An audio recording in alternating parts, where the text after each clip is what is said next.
আজকে আমরা চলে এসেছি আবার একটি নতুন ভিডিও নিয়ে। তোমরা থাম্বনেল দেখে নিশ্চয়ই হয়তো বুঝতে পারছো আজকে আমাদের আলোচ্য বিষয় কি।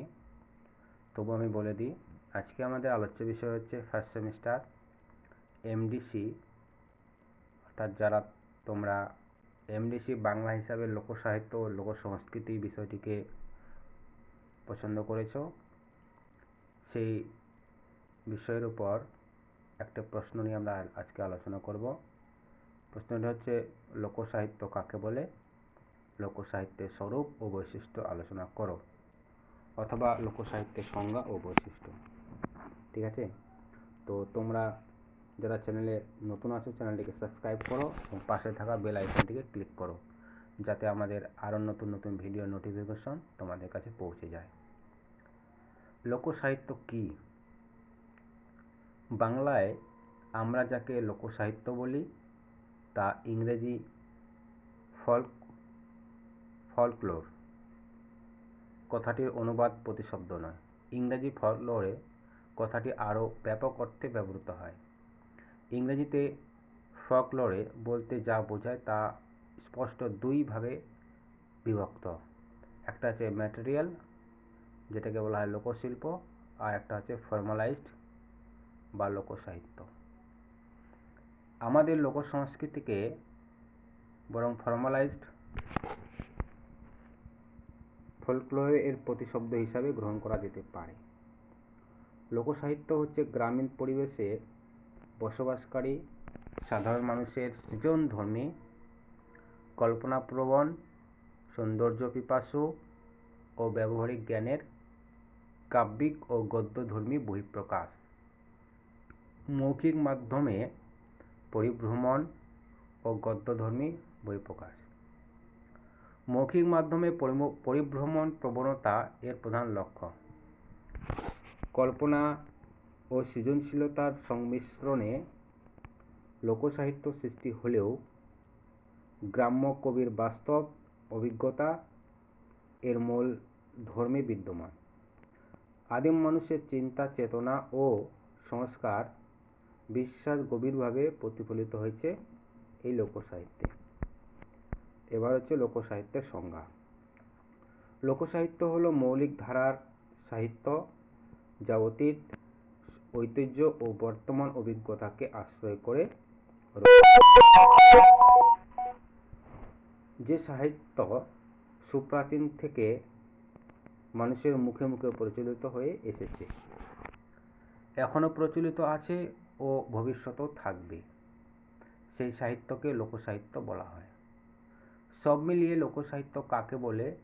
এর উত্তরে বলা যায় যে লোকসাহিত্য হলো সংহত একদল মানুষের সমবেত সাহিত্য সৃষ্টি, যা মূলত মৌখিক ও ঐতিহ্যবাহী, যার সৃষ্টি লিখন নয়, মুখের ভাষা কেন্দ্রিক। এবার হচ্ছে লোকসাহিত্যের বৈশিষ্ট্য। লোকসাহিত্য নিরক্ষর মানুষ নিয়ে গঠিত, যা সমাজ কৃত্রিম সভ্যতার প্রভাবমুক্ত। সেই সমাজের সামগ্রিক জীবনবোধ ও মানসিকতার দ্বারা রচিত। লোকসাহিত্য সংহত সমাজের সামগ্রিক সৃষ্টি।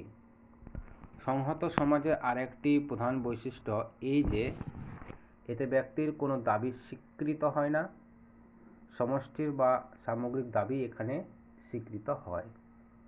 ব্যক্তি বিশেষে সেখানে কিছুই নয়, সমষ্টির জন্যই তার অস্তিত্ব।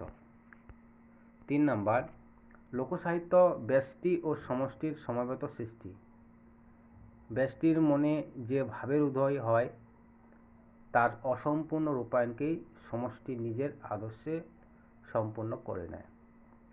4 নাম্বার, ব্যক্তি বিশেষের অপরিণত রচনা সমষ্টির হাতে পড়ে উন্নতি লাভ করে, অধোগতি লাভ করে না। 5, লোকসাহিত্য কেউ লিখে রচনা করতে পারে না। যখন এর উদ্ভব হয় তখন এ মুখে মুখেই রচিত হয় এবং প্রথম অবস্থায় এ মুখেই প্রচলিত হয়। 6, লোকসাহিত্যের প্রধান ধর্মই এই যে এটা সজীব, এরা ধারা ক্রমবিবর্তনের ভেতর দিয়ে অগ্রসর হতে থাকে। মৌখিক আবৃত্তি, পরিবর্তনের ভিতর দিয়ে এর জীবন শক্তি রক্ষা পায়। কোনো নির্দিষ্ট আদর্শের বদ্ধ কুণ্ডে যদি এটা গিয়ে রুদ্ধ হয়ে পড়ে, তবে অচিরে এর প্রাণশক্তি লুপ্ত হয়ে যায়। 7. লোকসাহিত্যের কোনো লিখিত রূপের ভেতর দিয়ে তার প্রকৃত রস কিছুতেই ফুটিয়ে তোলা সম্ভব নয়। 8. লোকসাহিত্যের অধিকাংশ বিষয়ই সমসাময়িক কোনো সমাজ কিংবা ব্যক্তি কর্তৃক উদ্ভাবিত ও রচিত হওয়া অসম্ভব, কারণ সমাজের মধ্যে লোকসাহিত্য বিকাশ লাভ করতে দেখা যায়, জন্ম লাভ করতে না। 9. লোকসাহিত্য চিরন্তন মানবিক বৃত্তের উপর প্রতিষ্ঠিত। 10. লোকসাহিত্য নির্দিষ্ট নিয়মকানুনের অধীন নয়। 11. লোকসাহিত্যের প্রকাশ সংক্ষিপ্ত। 12. লোকসাহিত্য ভিত্তি করে রচিত হয়। 13 নম্বর, অর্থ প্রকাশের পরিবর্তে রস সৃষ্টি লোকসাহিত্যের লক্ষ্য। 14. লোকসাহিত্যের ঢং ও স্টাইল সাহিত্যের ঢং ও স্টাইল থেকে ভিন্ন। সে যে বলতে চায় রেখে ঢেকে বলে না, সব বলে দেয়। 15 নম্বর এবং লাস্ট নাম্বার, লোকসাহিত্যের ভাষা লোকদের নিত্য ব্যবহার্য ভাষার উপরে একান্তভাবে নির্ভরশীল। সাধারণ মানুষের বোধগম্যতাই এর আসল লক্ষ্য। তার পোশাক যেমন আট পরে, ভাষাও তেমনি সাদাসিধে। ঠিক আছে, যদি ভিডিও ভালো লাগে প্রত্যেকে লাইক করবে এবং শেয়ার করবে এবং পাশে থাকা বেল আইকনটা সাবস্ক্রাইব করবে। ধন্যবাদ, আজকে এই পর্যন্ত।